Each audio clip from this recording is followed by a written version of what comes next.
আসসালামু আলাইকুম বন্ধুরা, আশা করি আপনারা সবাই ভালো আছেন। আমি আজকে আপনাদেরকে একটি গুরুত্বপূর্ণ জিনিস দেখাতে যাচ্ছি। সেটা হলো এমএস অফিসে আমরা সাধারণত যারা লেখালেখি করি সবসময় দেখা যায় কখনো এক পেজ থেকে আমার নিউ আরেকটা পেজ নেওয়ার প্রয়োজন পড়ে। তো নিউ পেজ নিলে দেখা যায় যে আগের পেজের আর কোনো ফরম্যাট ঠিক থাকে না, বরং নতুন পেজে আবার সে আগের ডিফল্টভাবে যেই সিটিং থাকে সেইভাবেই হয়ে যায় এবং ওই পেজের জন্য নতুন করে প্রত্যেকটা আবার সিটিং ঠিক করতে হয়। আরও ক্লিয়ার হবে না, আমি দেখাচ্ছি আপনাদেরকে। প্রথমে আমরা ডকুমেন্ট ফাইল একটা ওপেন করি।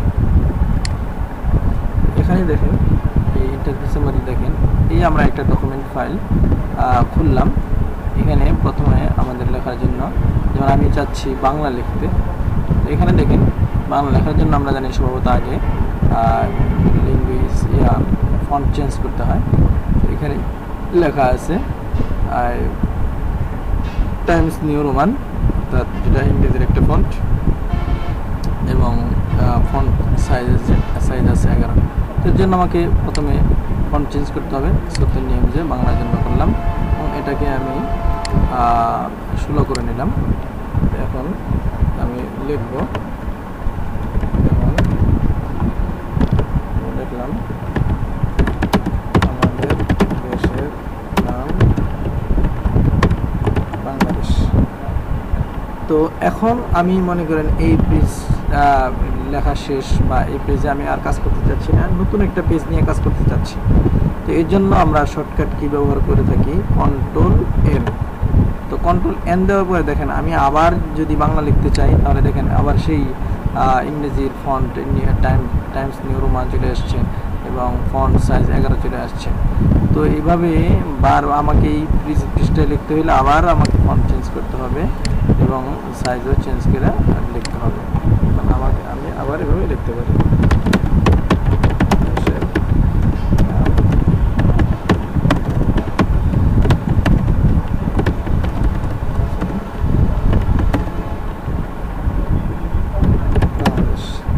আবার যদি আমি নিউ পেজ নিই আবার সে আগের মতোই হয়ে গেল, যে সেই ফন্ট আবার চেঞ্জ করতে হয়। আমি চাচ্ছি যে বারবার এরকম না করে, যে প্রত্যেকটা নিউ পেজ খোলার সাথে সাথে যেন আমার আগের ফরম্যাট অর্থাৎ ফন্ট চেঞ্জ না করতে হয়, আগের সেই সত্যের নিয়ম যে বাকি থাকে এবং ফন্ট সাইজও বাকি থাকে, বা অন্যান্য আরও ফরম্যাটিং থাকলে সেই ফরম্যাটিংগুলো যেন আগের মতো বাকি থাকে।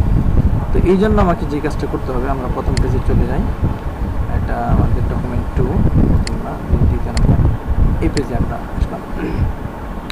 এখন আমি এই সাইজগুলো ঠিক রাখার জন্য আমাকে যে কাজটা করতে হবে, দেখেন হোম মেনুর আন্ডারে এদিকে আরও কিছু হেডার টাইটেলের সিস্টেম আছে। প্রথমটা আমরা রাখবো, নর্মাল লেখা আছে প্রথমটা।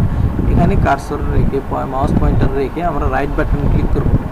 রাইট বাটন ক্লিক করার পরে দেখেন কিছু অপশন আসছে। এখানে 2 নাম্বারটা মডিফাই ক্লিক করব। মডিফাই ক্লিক করার পরে এরকম একটা ডায়লগ বক্স আসবে। ডায়লগ বক্স আসার পরে এখানে দেখেন ফরম্যাটিংয়ের এখানে আন্ডারে এখানে আপনার ফন্টের সিস্টেম আছে। ড্রপডাউন মেনু চাপ দিলে আমি সত্যি নিয়ম যেটা চুজ করলাম, এখানে ফন্টটা চেঞ্জ করে দেব, 16 করে দেব ফন্ট সাইজটা। এখানে অটোমেটিক ল্যাটিন আছে দেওয়া, এখানে আমরা কমপ্লেক্সটা দিয়ে দিতে পারি। আমার চেঞ্জ হয়ে গেছে কমপ্লেক্সের কারণে। আচ্ছা, হয়ে গেছে। নিচের দিকে দেখেন এখানে add to the style gallery আছে, অনলি ইন দিস ডকুমেন্ট, আর এরপরে আছে new documents based on this template. আমরা এটা দিয়ে দিব নিউ, মানে যখনই আমরা করব যে কটায় ফাইলে আমরা নিউ ট্যাব খুলি না কেন সেটার মধ্যেই যেন এই ফরম্যাটটা বাকি থাকে। এতটুকু কাজ করে আমি ওকে দিয়ে দেবো। এরপরে ফলাফল কী হয় দেখেন, আমি নিউ পেজ নিই, কন্ট্রোল এন। দেখেন আমার আগের মতো এখানে আগের পেজের মতো সত্যের নিয়ম বাকি রয়ে গেছে এবং 16 ফন্ট সাইজ ছিল সেটাও বাকি রয়ে গেছে। আমি এখন অনায়াসে লিখতে পারি আমাদের দেশের নাম বাংলাদেশ। আবার যদি আমি নিউ পেজ নিই, কন্ট্রোল এন, আবারও দেখেন আমার ফন্ট সাইজ এবং ফন্টের নাম ঠিক আছে। আরও নিউ পেজ নিই, যতই নিউ পেজ নিই না কেন আমার আর নতুন করে বারবার ফন্ট চেঞ্জ করতে হবে না, ফন্ট সাইজও চেঞ্জ করতে হবে না, বরং আগের ফন্ট সাইজ এবং ফন্টের নামগুলো সব ঠিকই আছে। তো বন্ধুরা, আমি দেখাতে চেয়েছিলাম যে কিভাবে প্রত্যেকটা পেজে আমার আগের ফন্ট ফরম্যাটিং এবং ফন্ট সাইজ ফরম্যাটিং ঠিক থাকে, দেখালাম, আশা করি আপনারা বুঝতে পেরেছেন। তো বন্ধুরা, আজকে এ পর্যন্তই।